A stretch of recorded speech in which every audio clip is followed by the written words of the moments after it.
নমস্কার।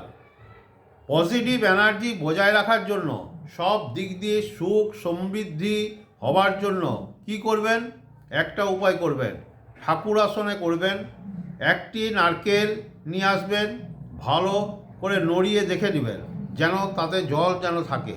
সেই নারকেলের উপরে সবুজ কালি দিয়ে লিখবেন 1176, মানে 1176। তার নিচে একটা ফটো কোনো এঁকে দিবেন। তারপর এটাকে ঠাকুর আসনে বসিয়ে দিবেন। মাঝে মাঝে চেক করবেন জল আছে না শুকিয়ে গেছে।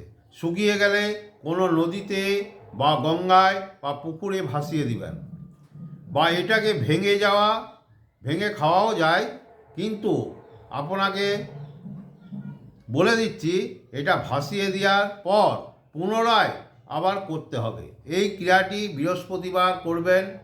তার নিশ্চিত রূপে জেনে রাখুন, আপনার ঘরে ধন ধনাদি সুখ সমৃদ্ধিতে ভরে যাবে এবং বাস্তুদোষও কেটে যাবে। সবাই ভালো থাকবেন, সুস্থ থাকবেন, এটুকু জেনে রাখুন। নমস্কার।